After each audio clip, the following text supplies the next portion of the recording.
বন্ধুরা, সিরাজুল ইসলাম বয়স হচ্ছে 70 বছর। না, এত হতো কেন? 67 67 বছর বয়স। তাহলে ওনার বয়স হলো 67 বা 65 বা 70 এর ভিতরে। তো আমরা জানি পোস্টেড ইনলাস্ট এই বয়স হইলেই তার পোস্টেড একটু ইনলাস্ট বা বড় হয়ে যায়। এর জন্য অনেকে অপারেশন করে, অনেকে আবার স্বাভাবিক ওষুধ খেলেই সেরে যায়। কিন্তু বিভিন্ন পরীক্ষা টরীক্ষা করা হয়েছে, অপারেশনের ডিসিশন দিয়েছে অপারেশন করার জন্য, কিন্তু আরও একবার এটা পরীক্ষা করা হয়েছিল, কিন্তু অপারেশন করেনি। তো এখন আমার কাছে এসেছে, হোমিওপ্যাথি ওষুধ খেতে চায়। তাহলে আমাদের চিকিৎসা হচ্ছে symptomatology, treat the patient not the disease. এ হয়তো আমাদের চিকিৎসা। আমরা সেখান থেকে লক্ষণ কোষগুলো বের করে রোগীকে একটি মিনিমাম মিনি সদৃশ সূক্ষ্ম এককের ভিতর থেকে আমরা একটা রোগীর জন্য ওষুধ সিলেকশন করব, লক্ষণের মূল্যায়ন করে। তো রুগীকে অর্থাৎ মানুষটিকে আমরা সিমটমের মাধ্যমে অ্যানালিসিস করব, সে কোন ওষুধের রুগী।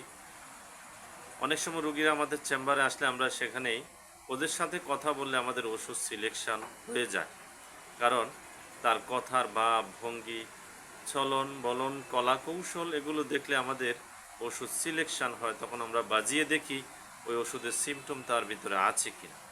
রুগী প্রথম সাক্ষাৎ প্রথম দেখাতে রুগী বলল ভালো হবে কিনা, এরকম ভালো হয়েছে কিনা, তাহলে আপনি বললে আমি খেতে পারি। তাহলে এটা সাইকোটিককে ইন্ডিকেশান করে। এটা একটা বৃদ্ধি পোস্টেড এ বয়স হলে এটা সবারই বৃদ্ধি দেখা দেয়।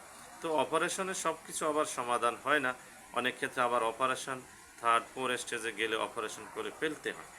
কিন্তু রুগীর কষ্ট হচ্ছে 6-7 বার প্রস্রাব হয়, ক্লিয়ার হয় না, পোটা পোটা হয়, ঘন ঘন হয়, কম কম হয়।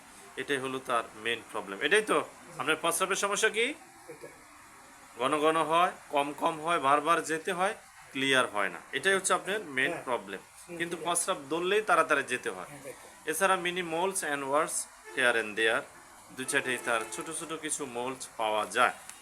তো এই জেনারেল সিমটম আমরা পেলাম শীতকাতর এবং অতীত কষ্ট, চর্মরোগে একটু মলম টলম দেওয়া হয়েছিল অনেক আগে। বংশে তেমন কোনো ইতিহাস পেলাম না। বংশে কারো এরকম পোস্টেড ছিল জানা মতো আপনার? না, কষ্টের কোনো ছিল না, কারো আমারও কথা ছিল না। না। তাহলে স্বাস্থ্যর কন্ডিশন তো আমরা দেখতে পাচ্ছি, স্বাস্থ্যটা কেমন। তাহলে মাইন্ডে আমরা যাই সেন্সেশন এজিপ সামন পান ফলোয়িং বিহাইন্ড, এটা আগে একটু বেশি ছিল, এখন নেই। তবে ইলুশান, তার ভিতরে যে ইলুশান ভাব, যে বিভ্রান্তির ভেড়া কিছু একটা দেখা যাচ্ছে, মনে যেন কেউ দাঁড়িয়ে আছে এরকম মনে হচ্ছে। সাসপিসিয়াসনেস, সন্দেহ প্রবণতা তার ভিতরে বেশি। এবং অ্যাঙ্গার ভায়োলেন্ট অ্যান্ড অবস্টিনেন্ট, একগুয়েমি, জিদ, এগুলো তার ভিতরে বেশি আমরা দেখতে পাচ্ছি। এছাড়া তার পায়খানা 2-1 বার হচ্ছে। প্রস্রাবের কন্ডিশন তো বললাম, খিদা মোটামুটি, খিদা লাগলে আবার শরীর টরীর কাঁপে। কাঁচা পেঁয়াজ বেশি পছন্দ করে, লবণ খেতে চায় না, মিষ্টি পছন্দ করে না, গরুর মাংস খেতে চায় না, তার এটি পছন্দ নয়। পিপাসা কম, ঘুম বেশি, মৃত লাশ স্বপ্ন দেখে, আগে উড়ে যেত পড়ে যেত এরকম স্বপ্ন দেখে। গাম বেশি, অল বডিতেই তার গাম হচ্ছে। প্রস্রাব হচ্ছে, প্রস্রাব ঘন ঘন হয়।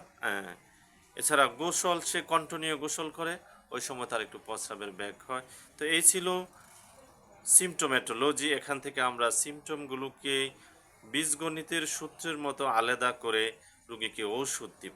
তাহলে সাসপিসিয়াসনেস, সবার উপরে মাইন্ড, মানুষের সবার আগে মন পরিচালিত হয়, মন দৌড়াদৌড়ি করে, সবার আগে বডির আগে মন চলে।